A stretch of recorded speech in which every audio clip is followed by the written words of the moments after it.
नमस्कार दोस्तों, welcome to SSN IAS MPPSC classes Bhopal.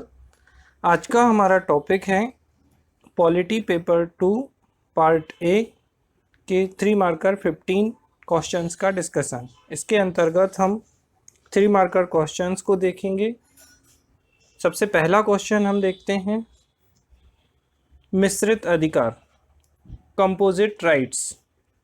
तो इसके अंतर्गत हम देखेंगे सबसे पहले इसकी डेफिनेशन क्या होती है। तो मिश्रित अथवा अनुमानित अधिकार वे अधिकार हैं जो संविधान द्वारा स्पष्ट रूप से प्रदान नहीं किए गए। आपको याद रखना है, स्पष्ट रूप से प्रदान नहीं किए गए हैं, परंतु संविधान के विभिन्न प्रावधानों के उदार विवेचन से उत्पन्न हुए हैं, जैसे स्वास्थ्य एवं श्रमिकों का अधिकार, आश्रय का अधिकार, शेल्टर, गरिमा के साथ जीने का अधिकार, निजता, राइट टू प्राइवेसी, तीव्र गति से सुनवाई का अधिकार। नेक्स्ट क्वेश्चन, संविधान का दर्शन, फिलोसफी ऑफ द कॉन्स्टिट्यूशन। यहाँ पे आपको समझने की जरूरत है कि संविधान का दर्शन बेसिकली उद्देश्य प्रस्ताव में ही निहित है। जो उद्देश्य प्रस्ताव पंडित जवाहरलाल नेहरू के द्वारा लाया गया था, यह राजनीतिक विचारों को आगे रखता है जो इसकी विवेचनाओं का पथ प्रदर्शित करते हैं। इसके मुख्य प्रिंसिपल या सिद्धांत हैं, एक स्वतंत्र संप्रभु गणराज्य, समस्त घटक भागों में सामान्य स्तर की स्व सरकार के साथ एक प्रजातांत्रिक संघ, केंद्र सरकार और घटक भागों की सरकार की समस्त शक्तियां जनता से उत्पन्न हुई हों। तो इस तरीके से आप संविधान का दर्शन, बेसिकली आपको यहाँ पे उद्देश्य प्रस्ताव के बारे में ही बताना है जो कि पंडित जवाहरलाल नेहरू लेके आए थे। नेक्स्ट क्वेश्चन, प्रस्तावना का प्रयोजन, पर्पस ऑफ द प्रियम्बल। तो प्रस्तावना के 4 महत्वपूर्ण तथ्य या पॉइंट्स होते हैं। सबसे पहले संविधान का स्रोत, सोर्स ऑफ द कॉन्स्टिट्यूशन, इसके उद्देश्य का विवरण, डिस्क्रिप्शन ऑफ पर्पस, संविधान का आदर्श और तत्वज्ञान, और लास्ट है इसकी स्वीकृति की तिथि। तो इस तरीके के 4 जो मुख्य प्रयोजन हैं ये आपको याद रखने हैं यहाँ पर। नेक्स्ट क्वेश्चन, न्यायिक सक्रियता के कारण, कॉजेज ऑफ जुडिशियल एक्टिविज्म। तो इसका पहला जो महत्वपूर्ण कारण है वो है राजनीतिक नैतिकता का गिरता हुआ स्तर, प्रशासनिक स्वतंत्रता में होती गिरावट, कार्यकारिणी को ऊर्जा प्रदान करना, एग्जीक्यूटिव को एनर्जी प्रोवाइड कराता है, आवश्यकताओं से अधिक कुशलता से प्रतिक्रियात्मक होने के लिए अनेक कार्यों के बोझ तले दबी हुई है, और लोकतांत्रिक वैधता तथा संवैधानिक शासन को बरकरार रखने के लिए। नेक्स्ट क्वेश्चन है हमारा, संघात्मक शासन व्यवस्था वाले देश। तो कौन कौन से देश हैं जहां पर फेडरल सिस्टम पाया जाता है। तो आपको ध्यान रखना है कि क्वेश्चन में हमने आपसे सिर्फ 4 देशों के नाम पूछे थे, इसके अलावा भी हमने आपको अन्य देशों के नाम यहाँ पे बताए हैं। USA, Russia, Canada, Australia, south Africa, दक्षिण अफ्रीका और स्विट्जरलैंड। नेक्स्ट क्वेश्चन की हम बात करते हैं। तो राष्ट्रपति का निर्वाचक मंडल, इसके अंतर्गत आर्टिकल 54 के अंतर्गत इसको सम्मिलित किया गया है, और इसमें कौन कौन से सदस्य होते हैं। तो बेटा इलेक्टोरल कॉलेज ऑफ प्रेसिडेंट में हम बात करेंगे। तो सबसे पहले संसद के दोनों सदनों के निर्वाचित सदस्य, मतलब लोकसभा तथा राज्यसभा के इलेक्टेड या निर्वाचित सदस्य, हम ऐसे भी कह सकते हैं संसद के दोनों सदनों के निर्वाचित सदस्य, राज्य विधान सभाओं के निर्वाचित सदस्य, elected member of state legislative assembly, और दिल्ली तथा पौंडीचेरी विधानसभाओं के निर्वाचित सदस्य। तो दिल्ली और पौंडीचेरी जो लेजिस्लेटिव असेंबली हैं उनके भी इलेक्टेड मेंबर। तो आपको यहाँ पे ध्यान रखना है कि कोई भी नॉमिनेटेड या मनोनीत सदस्य इसमें सम्मिलित नहीं होता है। नेक्स्ट, 1919 अधिनियम की कमियां। तो कौन कौन से ड्रॉबैक या वीक पॉइंट थे 1919 के एक्ट में। तो सबसे पहले केंद्र में उत्तरदायी शासन की स्थापना नहीं की गई थी, तो रिस्पॉन्सिबल गवर्नमेंट नहीं की गई थी केंद्र में, ये आप 35 में जाके देखेंगे। सांप्रदायिकता को बढ़ावा मिला, प्रांतों में द्वैत शासन प्रणाली जो थी वो दोषपूर्ण थी, हस्तांतरित विषयों के लिए पृथक वित्त की व्यवस्था नहीं की गई थी, और गवर्नर जो था स्टेट का उसे अत्यधिक शक्ति प्रदान कर दी गई थी। नेक्स्ट क्वेश्चन, 1935 अधिनियम के कारण, तो कॉजेज ऑफ 1935 एक्ट, तो इसके आने का जो महत्वपूर्ण कारण था, एक तो था मॉन्टेग्यू चेम्सफोर्ड सुधार, भारतीयों को संतुष्ट नहीं कर सका तो मॉन्टेग्यू चेम्सफोर्ड रिफॉर्म। दूसरा साइमन कमीशन की रिपोर्ट, नेहरू रिपोर्ट, गोलमेज सम्मेलन के बाद जारी श्वेत पत्र, तो राउंड टेबल कॉन्फ्रेंस, और संयुक्त संसदीय समिति की लोथिया रिपोर्ट, तो Lothia report of joint parliamentary committee. तो ये महत्वपूर्ण कारण थे जिनके कारण से 1935 का भारत शासन अधिनियम लाया गया था। नेक्स्ट क्वेश्चन है प्राण एवं दैहिक स्वतंत्रता का अधिकार, right to life and personal liberty की हम बात करेंगे। तो बेटा इसके अंतर्गत ऐसे क्वेश्चन जब भी आर्टिकल के फॉर्म में आपको बताने होते हैं तो आप उसमें एक तो आर्टिकल बताएंगे कि इनका अनुच्छेद कौन सा है, इनका भाग कौन सा यानी कि पार्ट 3 में है, और किसी भी व्यक्ति को विधि द्वारा स्थापित, अच्छे से याद रखिएगा, विधि द्वारा स्थापित प्रक्रिया के अतिरिक्त उसकी प्राण एवं दैहिक स्वतंत्रता से वंचित नहीं किया जा सकता है।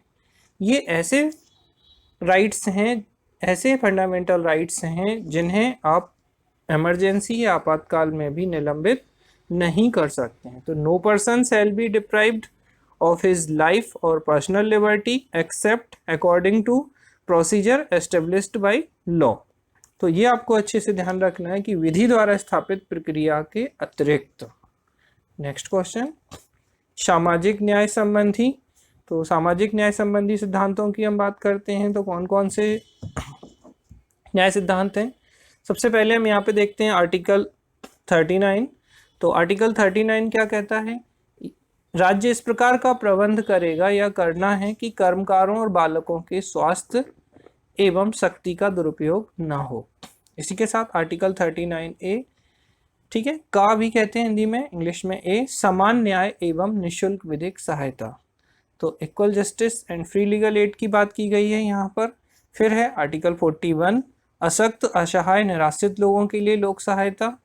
फिर आर्टिकल 42 काम की न्याय संगत और मानवोचित दशाओं को सुनिश्चित करने और प्रसूति सहायता उपलब्ध कराने की बात की गई है। और आर्टिकल 47 तो नागरिकों के पोषाहार स्तर और जीवन स्तर को ऊंचा करने के लोक स्वास्थ्य को सुधारने का प्रयास करना। तो इस तरीके से ये सामाजिक न्याय या सोशल जस्टिस से संबंधित आपके नीति निर्देशक तत्व या DPSP हैं। नेक्स्ट क्वेश्चन अमेरिकी संविधान की प्रमुख विशेषताएं, तो specific feature of USA constitution, तो सबसे पहला जो फीचर था इसका, ये विश्व का पहला बेटा रिटर्न या लिखित संविधान था।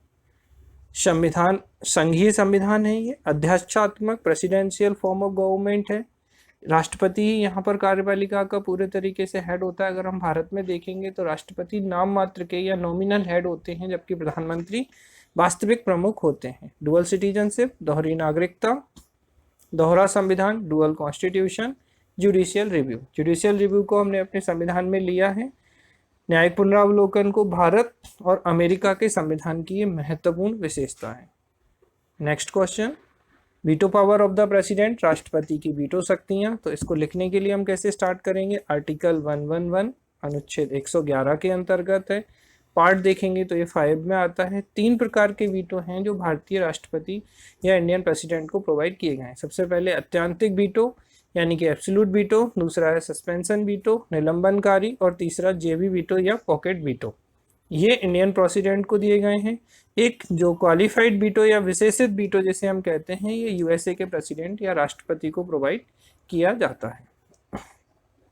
नेक्स्ट नीति कटौती प्रस्ताव, तो कट या पॉलिसी कट मोशन की हम बात करें तो कट मोशन जो है उसी का एक भाग है। आर्टिकल इसके लिए 113 है और ये पार्ट 5 के अंतर्गत आता है भारतीय संविधान के। यह कटौती प्रस्ताव का एक प्रकार है, तो टाइप्स ऑफ कट मोशन है ये, और इसमें जो भी राशि या जो भी अमाउंट डिमांड की जाती है प्रस्ताव के अंतर्गत उसको घटाकर 1 रुपये करने का प्रस्ताव किया जाता है, अर्थात इसमें सरकार की नीति को अस्वीकार कर दिया जाता है। नेक्स्ट पंचायती राज से संबंधित समितियां, तो हम बात कर रहे हैं committees related to Panchayati Raj system. तो उसके लिए सबसे इम्पॉर्टेंट जो समिति थी, सबसे पहले बलवंत राय मेहता समिति, इसने 3 टायर सिस्टम ऑफ पंचायत, त्रिस्तरीय व्यवस्था की बात की थी 1957 में। और आपको याद रखना है विकेंद्रीकरण के जनक, फादर ऑफ डिसेंट्रलाइजेशन, ये क्वेश्चन कई बार आपके एग्जाम में पूछा गया है। विकेंद्रीकरण के जनक कौन है? तो बलवंत राय मेहता। उत्तर प्रदेश पीएससी ने भी यहाँ से क्वेश्चन पूछा है।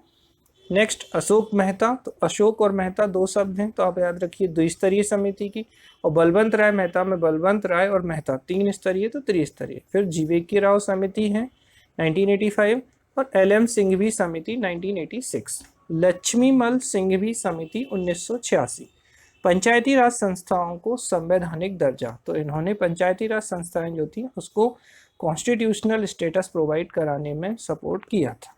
एलएम सिंह भी डुअल सिटीजनशिप से भी संबंधित रहे हैं, तो दोहरी नागरिकता के लिए जो प्रावधान किए गए हैं कुछ सीमा तक, वो भी एलएम सिंघवी समिति से संबंधित है। और प्रवासी भारतीय दिवस जो कि हमने 2003 से मनाना प्रारंभ किया है, तो जो प्रवासी भारतीय दिवस है, गांधी जी 1915 में भारत लौटे थे, उन्हीं के याद में हमने प्रवासी भारतीय दिवस स्टार्ट किया है।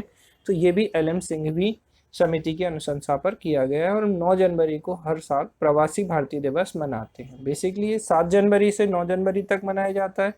7 जनवरी को युवा प्रवासी भारतीय दिवस, याद रखिएगा उत्तर प्रदेश पीएससी ने यहाँ से क्वेश्चन पूछा है कि युवा प्रवासी भारतीय दिवस कब मनाया जाता है, तो 7 जनवरी को।